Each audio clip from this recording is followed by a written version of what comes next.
Well, I don't know what makes my music my music.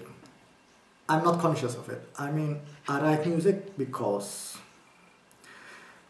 I feel it's inside and I have to write it down. Of course, there are much music inside me that I don't want to write it down because it doesn't.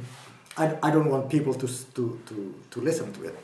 But I think other people should judge. They know better, I think, what makes my music sounds like that, like my music. What we learn during our younger years, when we learn how to compose and everything, was analyzing other people's music. We analyzed Stravinsky, Beethoven, Bach, especially Bach, because he was, I think, the most versatile composer of all time.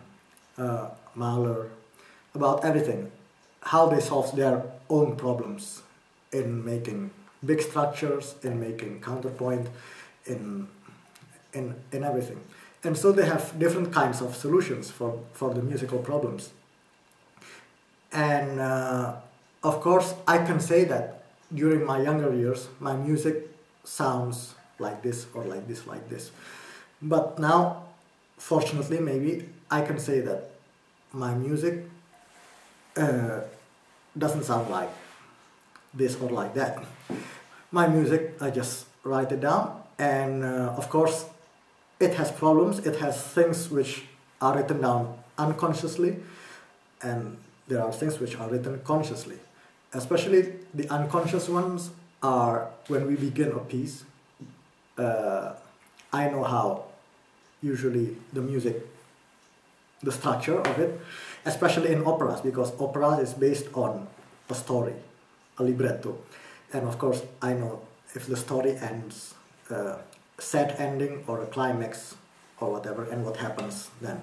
So of course, in a way, it's easier to write operas because the structure is determined by the story, the existing story.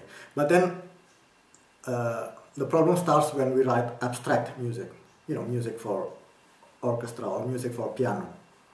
We know the duration, but what happens in those duration? So many unconscious things creep into it. For example, I remember once there was a 5-time sound of a bell, because it was 5 in the morning already. I just heard the bell. I had an old clock upstairs, and 5 o'clock, and I was so immersed, and I thought, and suddenly it's just there. I slept after that, and when I woke up, I looked and, hey, where does this 5 notes come from? And I analyzed consciously, and I thought, hey, I think it's because of the 5 dings, 5 dongs upstairs. So yeah, we can talk a lot about this, how conscious and unconscious writing music is, but it's just so difficult.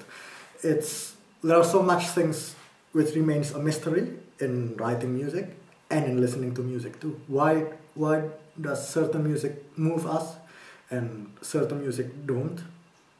I don't know either. There are some very nice pop music which always move me, and some great masterpieces of classical music which I'm completely indifferent to after listening to it.